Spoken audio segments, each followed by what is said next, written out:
ఈ రాష్ట్రంలో కాదు దేశవ్యాప్తంగా పెట్రోల్ డీజిల్ ధరలు పెంచి సామాన్యుడి నడ్డి విరచడాన్ని తీవ్రంగా ఖండిస్తూ ఉన్నాం.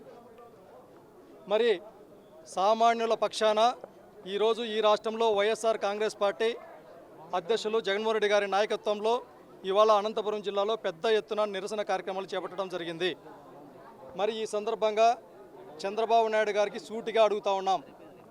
ఎన్నికల ముందర మీరు మీ కుమారుడు లోకేష్ గారు ఎన్నికల ప్రచారంలో భాగంగా ఊరూరు తిరిగి ప్రతి పెట్రోల్ బంకు దగ్గర కూడా సెల్ఫీలు తీసుకొని కాకి చొక్కాలు వేసుకొని ఈ రాష్ట్రంలో అధికారంలోకి వచ్చిన తర్వాత వెంటనే ఏదైతే పెట్రోల్ డీజిల్కి సంబంధించి వ్యాట్ ఛార్జీలు ఏదైతే ఉంటుందో ఆ పన్నుల్ని 50% తగ్గిస్తాం అని నమ్మబలికి అధికారంలోకి వచ్చిన తర్వాత ఈ 2 సంవత్సరాలు అవుతా ఉంది. ఒక పక్కన పెట్రోల్ డీజిల్ తగ్గించకపోగా మరొక పక్కన ఇప్పటికే ఈ 2 సంవత్సరాల కాలంలో ఒక పక్కనేమో రిజిస్ట్రేషన్ ఛార్జీలు పెంచారు, మరొక పక్కనేమో కరెంటు ఛార్జీలు విపరీతమైనటువంటి పెంచారు.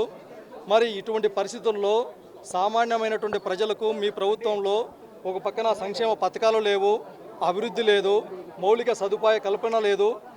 మరి ఇంత పెద్ద ఎత్తున తల్లడిల్లిపోతూ ఉన్నటువంటి సామాన్యమైనటువంటి ప్రజల మధ్యలో ఆ ప్రజలపైన దాదాపు 3,400 కోట్లకు పైగా భారం వేయటం ఎంతవరకు సమంజసము?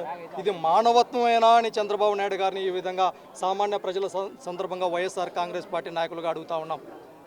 మీరు విజనరీ అని చెప్పుకుంటా ఉన్నారు, మరొక పక్కేమో మీ పార్టీకి సంబంధించినటువంటి నాయకులు మంత్రులు కూడా ఎమ్మెల్యేలు సైకిల్ మీద వెళ్తూ ఏదో పొదుపు చేయాలి, ఆదా చేయాలి అనేటటువంటి ఫోటోలకి పోజులు ఇచ్చి మీరు ఎంతకాలం ఈ విధంగా సైకిల్ మీద పోతారు? సైకిల్ మీద పోయినట్టు ప్రతి ఒక్క నాయకునికి అడుగుతూ ఉన్నాం, కనీసం 2వ రోజైనా కూడా మీరు ఆ సైకిల్ పైన పోయారా? మరి ఎందుకు ఈ విధమైనటువంటి డైవర్షన్ పాలిటిక్స్ చేస్తూ ఉన్నారు? మరి ఇదే సామాన్య ప్రజల పరిస్థితి ఏమి, మధ్యతరగతి కుటుంబ పరిస్థితి ఏమి, ఉద్యోగస్తుల పరిస్థితి ఏమి, దినసరి కూలీల పరిస్థితి ఏమి? తిని తినక రోజువారీ కూలీ పనులు చేస్తే కానీ వాళ్ళ యొక్క దినం గడిచేటటువంటి పరిస్థితి లేదు. మరి వాళ్ళ పరిస్థితి ఏమి? మరొక పక్క విజనరీ అని చెప్పుకుంటున్నారు, 40 సంవత్సరాల సుదీర్ఘమైనటువంటి అనుభవం చెప్పుకుంటా ఉన్నారు. మేము గత 15 సంవత్సరాల క్రితం మీరు ఇదే చంద్రబాబు నాయుడు గారు గతంలో కూడా ఏం చెప్పాడు?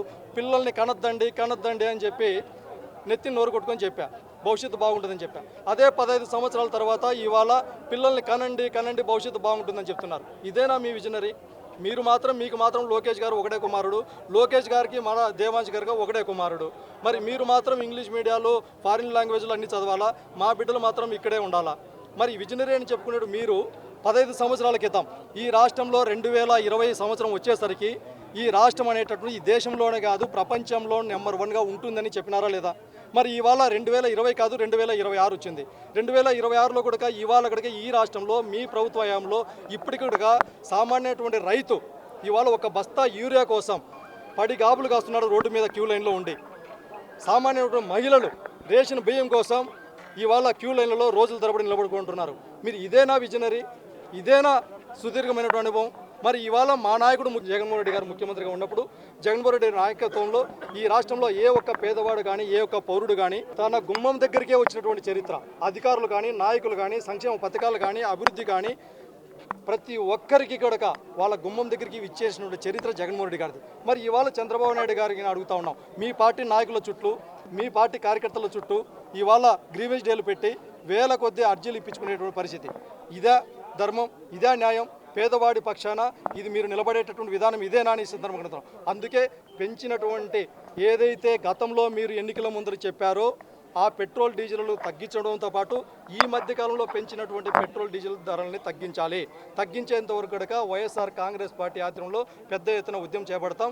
అందుకే ఇవాళ జిల్లా అధ్యక్షులు అనంత వెంకటరామరెడ్డి గారి ఆధ్వర్యంలో కూడా చాలా పెద్ద ఎత్తున నిరసన కార్యక్రమాలు చేపడతా ఉన్నాం, భవిష్యత్తులో కూడా చేపడతాం. అందుకే చంద్రబాబు నాయుడు గారిని సూటిగా డిమాండ్ చేస్తూ ఉన్నాం వైఎస్ఆర్ కాంగ్రెస్ పార్టీ తరఫున, పేదల పక్షాన నిలబడండి. పేదల పక్షాన నిలబడకపోతే భవిష్యత్తులో ఇదే పేదలు మీకు గుణపాఠం చెప్పేటటువంటి పరిస్థితులు దగ్గరలోనే ఉన్నాయనేసి ఈ సందర్భంగా డిమాండ్ చేస్తాం.